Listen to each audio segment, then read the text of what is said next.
Salut, alors tu sais que Claude Code a fuité hier sur GitHub, donc ça veut dire que le code source en fait de Claude Code était disponible. Bien sûr, pas leur base de l'intelligence artificielle qui répond, pour dire ça comme ça. Donc n'essayez pas d'avoir Claude Code gratuitement. Mais par contre, si tu restes jusqu'à la fin de cette vidéo, je vais te montrer 6 leviers pour avoir des résultats multipliés en utilisant Claude Code. Grâce à cette fuite, le code a pu être analysé et donc, du coup, il y a plein de petites astuces à suivre. Des astuces que j'utilisais déjà moi, personnellement, en vibe codant.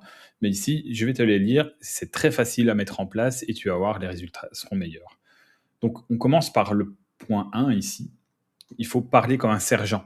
En fait, on ne doit plus dire ce fichier sert à gérer les utilisateurs. Il faut être impératif. Agis en expert Python.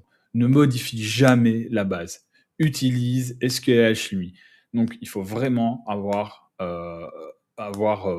faut pas avoir de cœur avec Claude. Il faut lui donner des ordres. Donc, pense toujours avoir un verbe à l'impératif. Et là, il va avoir 20% de respect en plus des consignes. Alors, créer un sommaire, un catalogue, un fichier court, maximum 200 lignes qui liste ce qui existe. Dans le fichier A, la gestion des logins, le fichier B, le design CSS. C'est un peu la documentation, c'est la base de la documentation. Moi, je segmentais déjà mon code pas mal. Par contre, je faisais pas maximum 200 lignes. Donc maintenant, ce que je vais construire, c'est que je vais avoir un fichier A, gestion login, mais j'aurai un fichier A.1 pour l'authentification, un A.2 pour l'oubli de mot de passe, etc.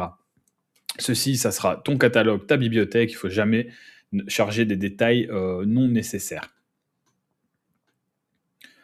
Alors, la mémoire réceptique. Donc, le point le plus puissant. Instruction à ajouter. Avant chaque action, vérifie si tes infos en mémoire correspondent au fichier réel. S'il y a un doute, lis le fichier avant de proposer une modification. Toujours faire ça pour qu'il aille relire sa mémoire, parce que sinon, il le fait très mal. Il le faisait déjà très mal encore avant. Ici, ils ont amélioré, mais c'est pas encore assez puissant.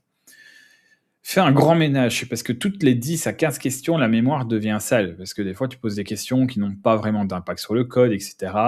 La commande, tu lui demandes de faire un dream, résume les décisions importantes, supprime les discussions inutiles, écris une base de travail propre.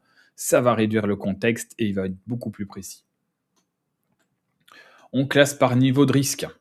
Donc faible, lecture, analyse, résumé. Là, on peut laisser faire en automatique. Moyen, création de fichiers email, on demande des confirmations. Et haut, suppression, deploy, config, interdit sans validation manuelle explicite. Donc classe bien ce qu'on a vu tout à l'heure au niveau de ta bibliothèque par niveau de risque. Faible, moyen, haut. C'est encore mieux si tu le fais en anglais. Et utilise des interdictions. Claude réagit mieux aux barrières qu'aux conseils. Crée une section, ne jamais utiliser de librairie externe sans demander. Ne jamais répondre par plus de 10 lignes de code à la fois. Ne jamais modifier sans lire. Donc voilà. Ce que je vais faire, c'est que si tu me le demandes en commentaire, je pourrais t'envoyer directement le fichier ici, sauf si tu fais quelques captures d'écran, il n'y a pas de souci là-dessus.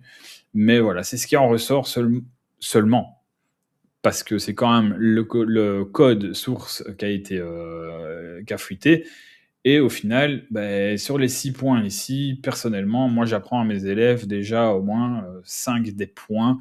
Ici, on va un peu fine-tuner du coup les règles, surtout pour le point 2. Mais voilà, n'hésite pas, c'était une petite et courte vidéo par rapport à cela, parce que ça commence à en parler partout. Mais il ne faut pas avoir peur, il n'y avait rien d'intéressant spécialement pour pouvoir hacker Claude ou quelque chose. Donc pas de parano au niveau sécurité à ce niveau-là. Continuez à utiliser Claude. Salut!